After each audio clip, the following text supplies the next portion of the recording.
Welcome back to Good Morning Tobago right here on Tobago Updates. This morning we're talking about the state of the economy here on the island of Tobago. And to have that conversation with me this morning, I have the pleasure and the privilege of sitting with economist Dr. Ralph Henry. Good morning, sir, and how are you? I'm fine.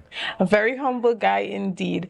Now, you have been doing a lot of work in Tobago where economics is concerned, specifically on a comprehensive economic development plan. And if we have listened enough to Dr. Vanas James, we would know that this is something that he has continuously advocated for, stating that it is important for any government to have an economic development plan. So talk to us a bit about some of the work that you have been doing on this.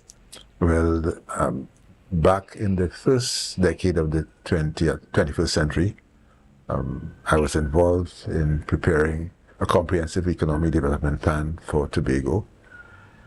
And at that time, the Secretary for Finance was Dr. Anselm London. And that plan was to some extent implemented, but was not, some of the conditions, some of the objectives, some of the goals were not fulfilled. And we were invited to do a review of the plan, which we did towards the end of that decade, the first decade of the 21st century. And that led to our being contracted to do a second comprehensive economic development plan, which was supposed to run from about 2011 for about 5 years. And we named that second plan CDP 2.0. Having regard to the fact that there was one before, and now there's another one, CDP 2.0, which again was partially implemented. And during the period of the last administration, and in my reading of the first major budget of the present administration, I detect what I define as CDP 3.0, insofar as some of the programs and policies that were proposed in the CDP 2.0 have been continued, and that's to the good of the country of Tobago, with some innovations and new programs and projects being proposed in the vision statement of the present administration in the budget speech of 2022-23. Yeah. Okay, and are you currently doing any work with the current administration? No. Okay. One of the questions that always comes up in relation to economics is, how does one identify the economic health of a country? Mm-hmm. And with that being said, do you think that Tobago currently has a healthy economy? Well, Tobago has its problems, and some of those problems continue from before. One is that you need a substantial level of investment. The health of a country depends on the level of investment. Economists focus on things like the GDP, the extent to which the GDP is growing, gross domestic product. It's a sort of offhand way of measuring progress. So if the GDP is growing and you see countries look at to what extent they're achieving over 3% rate of growth, and that is regarded as reasonable. Countries that have high rates of economic growth would be those that measure, you have 5% plus and 10% plus. And in the case of Guyana, they have over 50% rate of growth per annum. So that's regarded as a healthy rate of growth. But that does not speak to the issue of the distribution of that growth, to what extent the general population is benefiting. Because what you may have is some people benefiting tremendously, while others remain in poverty or stuck in the back lane, the back. Right, and with all these economic development plans, whether it be 2.0, 3.0, or 4.0 that we might see coming later on this year, how much can Tobago truly achieve without autonomy? Well, it has achieved substantial growth without autonomy as defined by some people.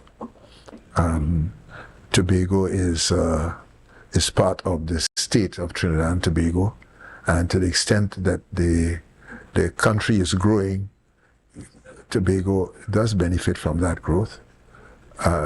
For example, there's the Dispute Resolution Committee guidelines that suggests or proposes that the government of Trinidad and Tobago in its budget should allocate at least 4.03% of its fiscal allocation, its revenue, to Tobago.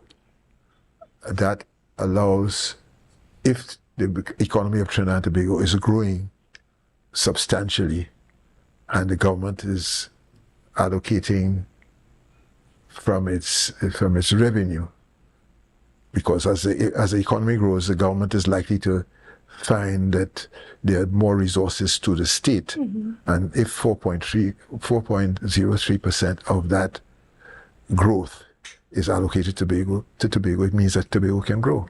All right? Even without autonomy as being defined by the politicians. And in my recollection, that the previous administration was also concerned about greater autonomy and also having a greater share of that revenue. So I don't think we have ever achieved, Tobago has never achieved the upper limit of 6.9 or 6.8. So that there's within that, if it got a larger increase in the allocation, it means that there are more resources to grow the economy of Tobago, and its growth will depend on the level of investment that is made from that allocation. Right, and when we look at the investment into Tobago's economy, we're not talking only from the central government level, but also from private investors. Exactly. The type of growth that we want to see in the Tobago economy would come from that sector. What do you suggest the current administration do to continue to engage the private sector locally and internationally to invest in Tobago's economy? Well, there is a statement in the two budgets that they have read about promoting private investment. But you need some level of public investment to trigger and to encourage and to what economists call crowd in private investment. And there's mention of the diaspora being as a source of private investment. There are recommendations to encourage foreign investment, that is, investment by foreigners in the economy. And I suppose some of that might be happening insofar as there have been announcements of new hotel rooms and by foreign investors in expanding the tourism plant. So that, these are some of the measures that countries actually take to encourage growth in the economy, the extent to which you can promote both domestic and foreign investment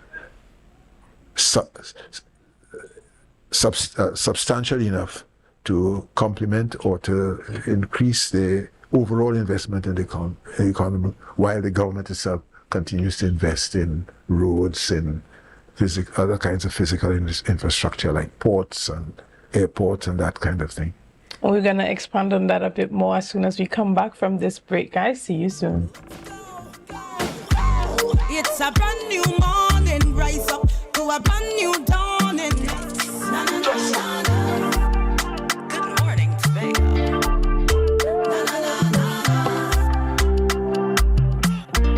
Let's go. It's Welcome back to Good Morning Tobago and Tobago Updates. We have been speaking about the state of the Tobago's economy, and to have this conversation this morning, I have been speaking with Dr. Ralph Henry. Welcome back.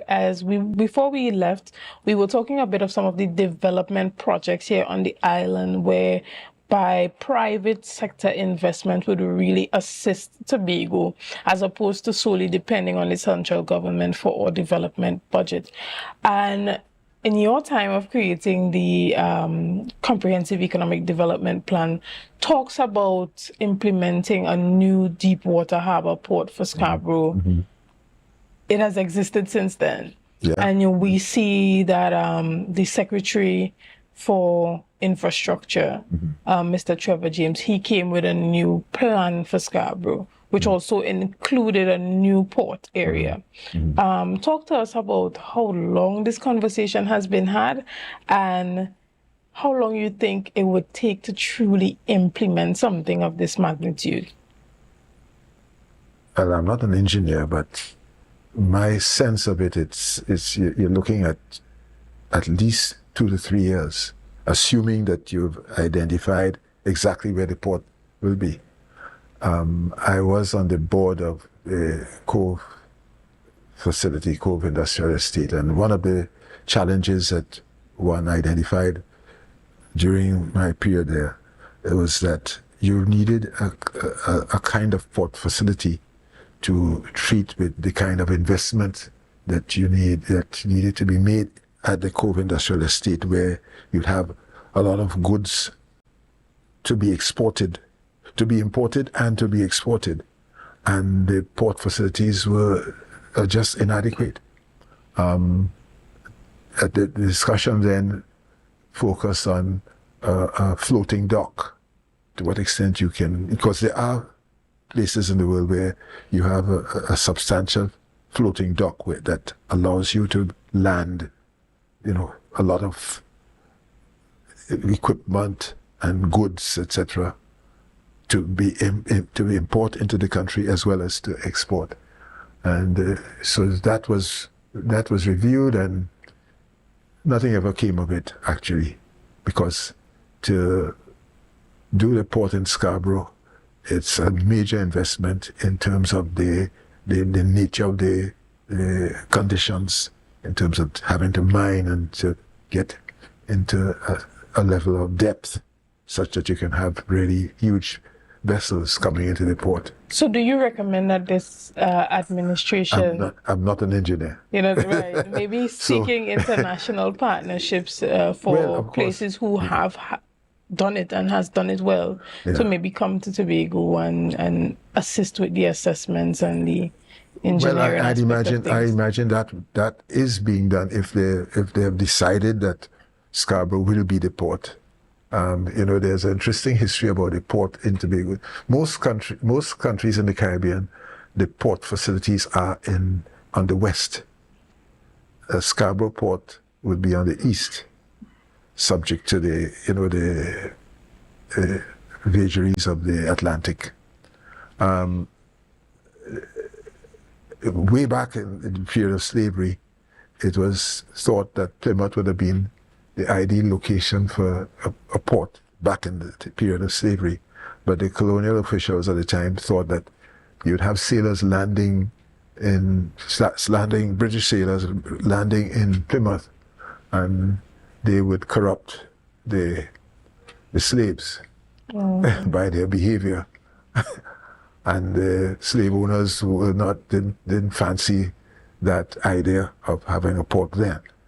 But clearly, given how Tobago was developed, people would be reluctant to put a port in Plymouth because, the environmental implications and so on. And the fact that you have the reefs and all of that on the... Right. Yes. And when we look at projects of this nature, we think about having those international private sector investors to assist with the project. But then you see places like Jamaica where you have the Chinese running the ports, and people are running scared for their lives about, you don't have the Chinese coming in and taking over.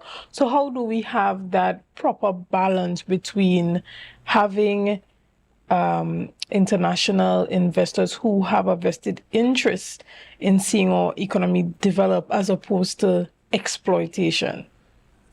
There are few such, white knights. And everybody be looking for their pound of flesh. And clearly there are situations that we can review. In the case of Sri Lanka, for example, the Chinese were involved in building a port, and the Sri Lankans are screaming to high heavens about the conditions. That it means that China, they're locked in with the Chinese over a very long term, and have not been able to pay their way out of the arrangement. So that all these arrangements have to be, examined very carefully. The people are not investing just because they love our country. Okay. So it's always having the kind of negotiations where we get our just due, including Tobago, for whatever investment comes.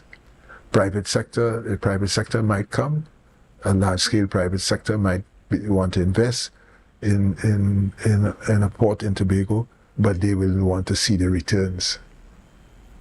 So that it will be clearly a sort of longer-term arrangement. If the government itself, central government and the Tobago House of Assembly, can mobilize the resources, it can be done. Right. And as we wrap up this morning's conversation, what type of economic activity do you think is missing on the island of Tobago right now? Well, as existed before in the CDP 2.0 and would have continued, clearly there's need for investment in the tourism infrastructure, but Trinidad and Tobago have long touted the idea of diversification of the economy. So we want to diversify away from tourism. Well, not away from tourism, but diversify by having other things, other activities than tourism. In the case of Trinidad and Tobago, diversify, continue to produce oil and gas and to process oil and gas, but get into other things. And that has been the challenge for the country, getting what are the goods and services that you can get into. There are, of course, information services, other kinds of services where we could be engaged internationally, because it's diversifying not only to serve the domestic economy, but to serve the international community.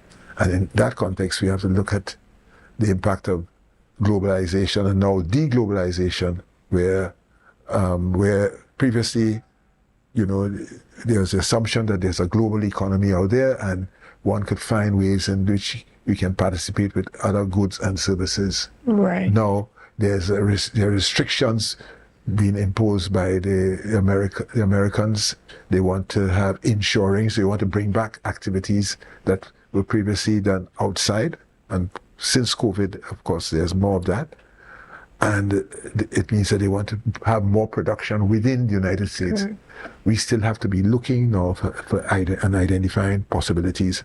And it means, therefore, that you have to have entrepreneurs, domestic entrepreneurs in particular, who can be looking at possibilities where in creating activities here, we can find markets abroad. Right. And we can diversify to the European markets, the UK, not just the US. I think people, when they think about export, the first thing that comes to mind is the United States, but we also have within the Caribbean region here, other countries that can and do depend on stuff that we produce here in Trinidad and Tobago. Yes, but the Caribbean at best is a market of about 6 to 8 million. We need to look at wider markets, and it's not impossible. Right. So we have to look at the world and identify niches where there's something or some things that we can produce, and as well services that we can provide to the rest of the world. And you see it in some of the East European countries that, just recently I noticed that there's an accounting firm in Bulgaria that identified that it could provide services to an institution in Trinidad. We have to be as nimble as such people, identifying possibilities where through the services that we can organize here, we can reach other clients elsewhere in the world. And finally, from a policy level, what can be done to ensure that we are pushing our people in that direction? Well, it's creating opportunities through education, upgrading the workforce, and creating an entrepreneurial class which goes beyond the existing entrepreneurs. There's a notion in Trinidad and Tobago that entrepreneurship is only evident among certain groups of people. We have to widen that and help Tobagonians and Trinidadians, of course, of all descriptions, to see that they, as from the time you're born, you are in competition with people being born elsewhere in the world. And that notion that you have to earn your keep, not only in the space here, but in that wider world. As a global citizen. As a global citizen. Right. And thank you so much, Dr. Henry, for having this discussion with me this morning. It was very encouraging. All right, sure. Right. Thank you. Thank you for coming and giving your time to us welcome. here at Tobago Updates. Guys, we're going to take a quick break and we'll be back with more conversations after this. Most welcome. It's a brand new morning, rise up to a brand new dawning as the passion starter.